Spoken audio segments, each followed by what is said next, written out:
हमारे जीवन में कई बार ऐसी परिस्थितियाँ आती हैं जहाँ हम चीज़ों को पकड़े रहने की कोशिश करते हैं, चाहे वह रिश्ते हों, सपने या फिर भविष्य की चिंताएं।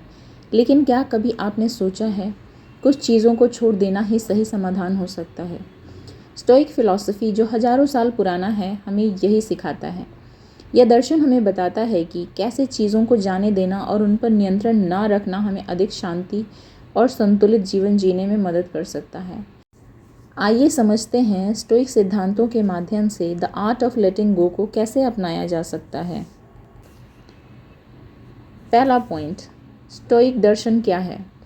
स्टोइक फिलॉसफी एक प्राचीन यूनानी दर्शन है जो हमें यह सिखाता है कि जीवन में सच्ची खुशी और शांति पाने के लिए हमें अपने विचारों, भावनाओं और कार्यों पर नियंत्रण रखना चाहिए। स्टोइक फिलोसोफर्स जैसे एपिक्टेटस, सेनेका और मार्कस ऑरेलियस ने हमें यह सिखाया कि हमारे नियंत्रण से बाहर की चीज़ों को छोड़ देना ही बुद्धिमानी है। दूसरा पॉइंट, डिटैचमेंट और लेटिंग गो का अर्थ। लेटिंग गो का मतलब सिर्फ चीज़ों को छोड़ देना नहीं है, बल्कि इसका अर्थ है उसे बिना किसी उलझन के, बिना किसी चिंता के छोड़ देना। हमें यह समझना चाहिए कि हर चीज़ हमारी ज़िंदगी का हिस्सा नहीं हो सकती और कभी कभी हमें पुरानी आदतों, रिश्तों और अपेक्षाओं को छोड़कर आगे बढ़ना पड़ता है। इस तरह के अलगाव से हमारी मानसिक शांति बरकरार रहती है और हम जीवन में सच्चे सुख का अनुभव कर पाते हैं। तीसरा पॉइंट है the importance of the art of letting गो।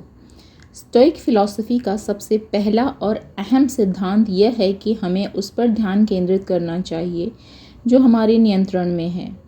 यानी हमें यह समझना चाहिए कि हम सिर्फ अपनी प्रतिक्रियाओं, विचारों और एक्शन पर काबू पा सकते हैं, ना कि बाहरी घटनाओं या लोगों पर।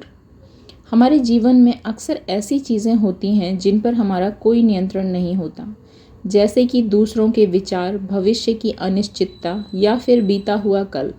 इन चीज़ों को पकड़े रहने से हम तनाव, चिंता और निराशा महसूस करते हैं। स्टोइक फिलॉसफी हमें यह समझाता है कि इन चीज़ों को छोड़ देना ही हमें आंतरिक शांति दे सकता है।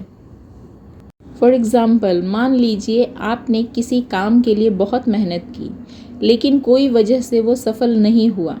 आपको यह स्वीकार करना होगा कि उस स्थिति पर आपका नियंत्रण नहीं था। आप खुद को उस परिणाम से जोड़ने के बजाय अपनी मेहनत और अनुभव से कुछ सीख सकते हैं। यह सिद्धांत हमें यह सिखाता है कि हम बाहर की चीज़ों पर अपनी खुशी या दुख का आधार बनाएंगे तो हम हमेशा असंतुष्ट रहेंगे। हमें अपनी ऊर्जा केवल उन चीज़ों पर लगानी चाहिए जो हमारे नियंत्रण में हैं और जो हमें आगे बढ़ने में मदद करे। फोर्थ पॉइंट है इच्छाओं और अपेक्षाओं को कम करें। एक स्टोइक जीवन जीने का मतलब है अपनी इच्छाओं और अपेक्षाओं को सीमित करना। जितना हम अधिक चाहते हैं उतना ही हम अधिक दुखी होते हैं, क्योंकि जब हमारी इच्छाएं पूरी नहीं होती तो हमें निराशा का सामना करना पड़ता है। इसलिए स्टोइज्म सिखाता है कि हमें कम इच्छाएं रखना चाहिए और जो हमारे पास है उसी में संतुष्ट रहना चाहिए। यदि हम अपनी आदतों, वस्त्रों या पुराने रिश्तों से चिपके रहते हैं तो यह हमें मानसिक बोझ महसूस कराता है। लेकिन जब हम इन चीज़ों से मुक्त हो जाते हैं तो हम हल्का और खुश महसूस करते हैं। इसलिए हमें उन चीज़ों को छोड़ देना चाहिए जो हमारी खुशी को रोक रही हैं। फिफ्थ पॉइंट है अस्थिरता को स्वीकार करना।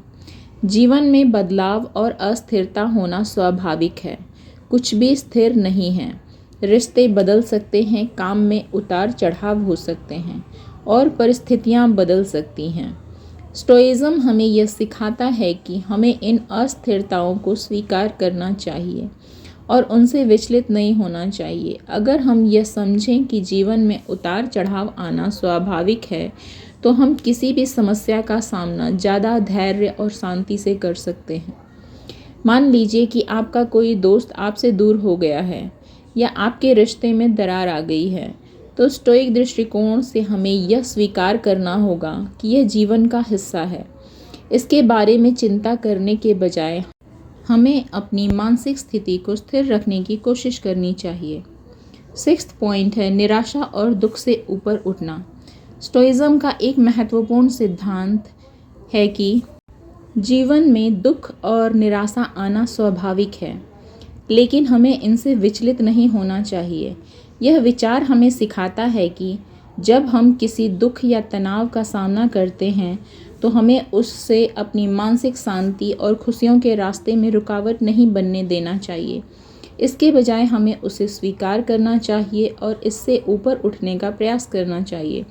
अगर आपके जीवन में कोई परेशानी आ रही है तो स्टोइक सोच के अनुसार आपको दुख को अपने अस्तित्व का हिस्सा मानकर उसे सहन करना चाहिए, लेकिन इससे खुद को प्रभावित नहीं होने देना चाहिए। जब हम इस मानसिकता को अपनाते हैं तो हम अधिक स्थिर और शांत रहते हैं। आइए जानते हैं स्टोइक जीवन को अपनाने के तरीके। पहला है स्वीकृति। जीवन में हर चीज़ को स्वीकार करना सीखें, चाहे वह अच्छा हो या बुरा। यह हमें मानसिक शांति प्रदान करता है और किसी भी परिस्थिति में स्थिर रहने में मदद करता है। दूसरा है मूल्य आधारित निर्णय। अपने जीवन को इस तरह से जीने की कोशिश करें कि आप अपने मूल्यों और सिद्धांतों के अनुसार निर्णय लें, ना कि बाहरी प्रभावों या समाज की अपेक्षाओं के आधार पर। तीसरा है आत्मनिरीक्षण। रोजाना अपने विचारों और कार्यों का आत्मनिरीक्षण करें। यह आपको यह समझने में मदद करेगा कि आप क्या चाहते हैं और क्या नहीं, और किन चीज़ों से आपको खुद को मुक्त करने की आवश्यकता है। और अंत में स्टोइक दर्शन हमें यह सिखाता है कि द आर्ट ऑफ लेटिंग गो सिर्फ एक फ़िलॉसफी नहीं है, बल्कि जीवन जीने का एक तरीका है। यह हमें बताता है कि जो चीज़ें हमारे नियंत्रण से बाहर हैं उन्हें छोड़ देना ही हमें आंतरिक शांति और खुशी दे सकता है। अगर हम इस कला को अपनाएं तो हम तनाव, चिंता और निराशा से मुक्त होकर एक संतुलित और सार्थक जीवन जी सकते हैं। तो अगली बार जब आप किसी चीज़ को लेकर परेशान हों तो यह सोचें कि क्या यह आपके नियंत्रण में है। अगर नहीं तो इसे छोड़ दें और अपने मन को हल्का करें, क्योंकि जैसा कि स्टोइक फिलोसोफर एपिक्टेटस ने कहा था, हम चीज़ों से परेशान नहीं होते, बल्कि उनके बारे में हमारे विचार हमें परेशान करते हैं। अगर आपको यह वीडियो पसंद आया हो तो कृपया लाइक करें, शेयर करें और हमारे चैनल को सब्सक्राइब करना ना भूलें। Thank you.